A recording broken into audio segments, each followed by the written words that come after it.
అర్థం కాదు.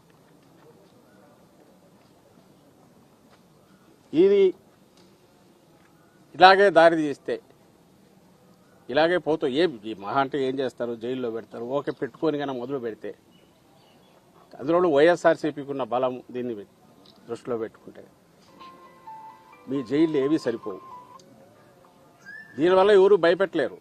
ప్రజలకు ఏదైనా సేవ చేసి ప్రజలకు చేస్తామని చెప్పినవి చేసి తద్వారా వాళ్ళ బ్లెస్సింగ్స్ ఏమైనా తీసుకోవడానికి ప్రయత్నం చేయాలి. కానీ దాని నుంచి దృష్టి మళ్లించడానికి లేదా దాన్ని ప్రశ్నిస్తారని చెప్పి ఆ గొంతు నొక్కడం ద్వారా లేదా దృష్టి మళ్లించడానికి కృత్రిమ కుంభకోణాలు మీ అంతటా మీరు క్రియేట్ చేయడం ద్వారా లేని స్కాములు అంటూ ఒక కథ అల్లి ఒక స్క్రీన్ ప్లే తయారు చేసి పాత్రలను క్రియేట్ చేసి చేయడం ద్వారా ప్రజల దృష్టి మళ్లించవచ్చు ఎల్లకాలం అనుకుంటే అది ప్రాక్టికల్ కుదరదు. ఈ సంవత్సరం అయితే అట్లే గడుపుతూ వచ్చారు, కానీ జనం అప్పటికే విసిగిపోయినారు. ఎల్లకాలం అయితే అదే కుదరదు. అయిపోయింది, సంవత్సరం అయిపోవచ్చింది. ఇంకా వాస్తవ ప్రపంచంలోకి రావాలి. రాకపోతే అసలు 5 ఏళ్ళు కూడా జనం వెయిట్ చేయకుండానే తరిమి కొట్టే రోజులు త్వరలోనే ఉంటాయనేది స్పష్టంగా కనిపిస్తోంది.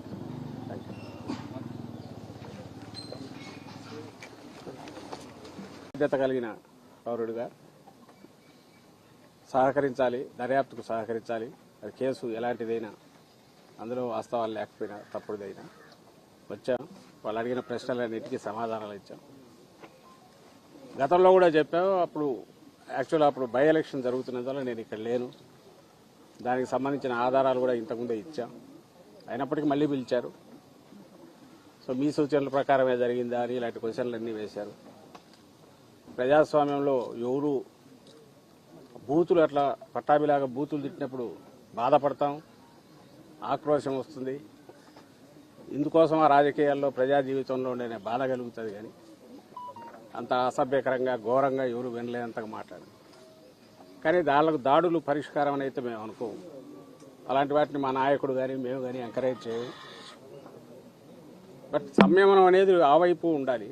ఉంటేనే ఇప్పుడు రియాక్షన్ ఎవరన్నా, అందులో జగన్మోహన్ రెడ్డి గారు లాంటి ప్రజానాయకుడు, ప్రజల్లో బలమైన పట్టు అభిమానం ఉన్న నాయకులు, అభిమానులు చాలామంది ఉంటారు. వాళ్ళు పార్టీ కార్యకర్తలే కాదు, అన్ని రకాలుగా ఉంటారు.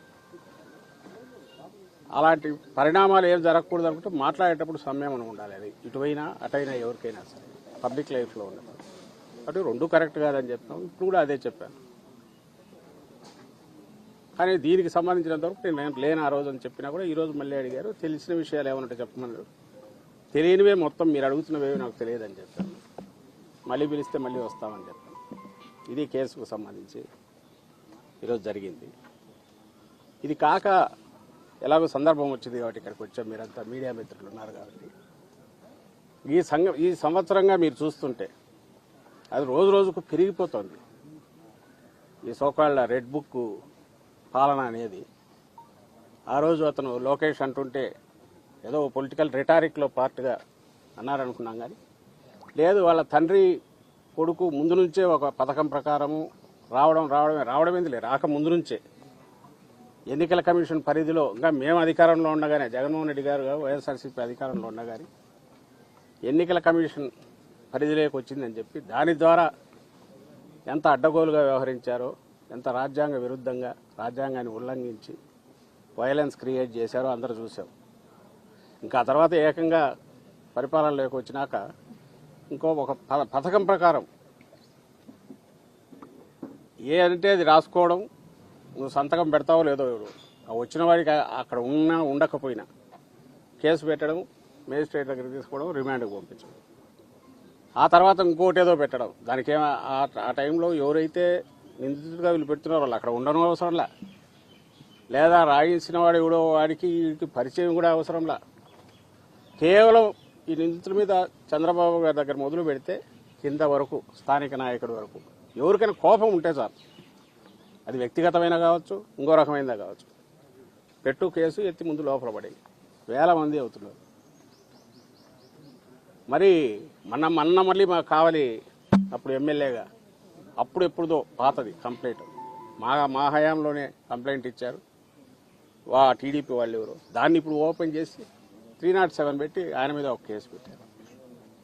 నిన్నటికి రాత్రి ఇప్పుడే ఇంతకుముందే తెలిసింది, కంతేరు మా పార్టీ ఎంపీటీసీ ఎస్సీ మహిళ ఐ థింక్ రాత్రి అర్ధరాత్రి అయిన తర్వాత అనుకుంటా తెల్లవారుదామున 3 గంటలకు వెళ్ళి ఆమె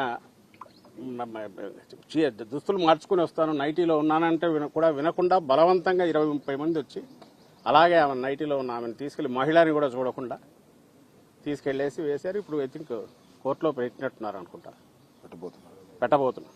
చట్టం క్లియర్గా చెప్తోంది చీకటి పడిన తర్వాత కానీ ఇంకో రకం కానీ మహిళల విషయంలో ఎట్లా వ్యవహరించాలనేది క్లియర్ కట్ ప్రొసీజర్ ఉంది, ఇన్స్ట్రక్షన్స్ ఉన్నాయి.